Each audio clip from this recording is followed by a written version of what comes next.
Il a tout fait pour que les auteurs de la transition puissent bénéficier de tous les accompagnements possibles pour le peuple du Mali, pour la poursuite de l'œuvre qu'il a entreprise pour notre pays. Après avoir quitté le pouvoir, il voyait les tractations qui se faisaient, les situations qui se compliquaient. Ça a dû l'attrister beaucoup. Et il est parti un peu avec ses chagrins dans le cœur, un pays qu'il aimait et qui est en train de s'enfoncer avec les sanctions qu'on vient de prendre contre nous. Allez, allons retrouver notre envoyé spécial Cyril Payen en direct de Bamako. Cyril, vous avez assisté à ces funérailles organisées par une junte qui a elle-même renversé le président Ibeka. Le Mali, on le sait, connaît une transition politique tendue. Les militaires ont-ils réussi à la faire oublier le temps d'une cérémonie ?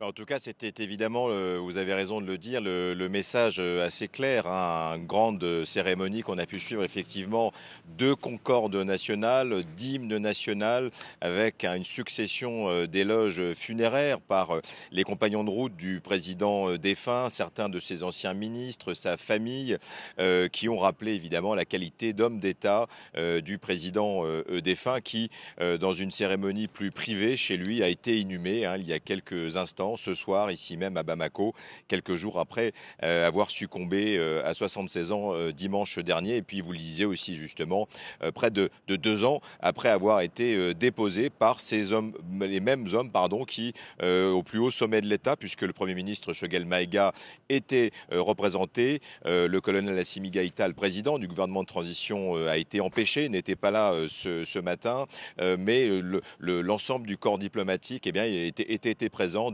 2000 invités triés sur le volet. Donc le message était très très clair. Encore une fois, un moment solennel de concorde pour ce dernier voyage du président défunt qui eût été, et puis pour le dire très franchement, il y avait depuis quelques jours beaucoup de rumeurs qui bruissaient à Bamako sur la présence de délégations étrangères et pourquoi pas exceptionnellement, malgré les sanctions très dures qui frappent le pays et qui asphyxient le pays depuis près de 2 semaines maintenant, qui ont été passées par la CEDEAO, l'Association économique d'Afrique de l'Ouest. On pensait qu'il y aurait peut-être un volet politique à ces obsèques et peut-être une reprise de dialogue pour tenter de désenclaver le pays. Alors sur cette question, c'est raté puisqu'il n'y avait aucun membre de délégations étrangères, à part peut-être, et c'est notable, le ministre des Affaires étrangères de Guinée qui a fait le déplacement. Donc on tourne évidemment la page Ibeka, c'était un hommage national. Maintenant, on sait bien, et on le voit bien avec un balai diplomatique important, que le gouvernement de transition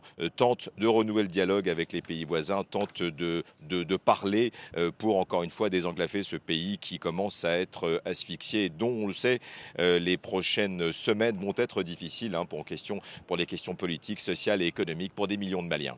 Merci beaucoup Cyril Payen pour toutes ces explications en direct depuis Bamako.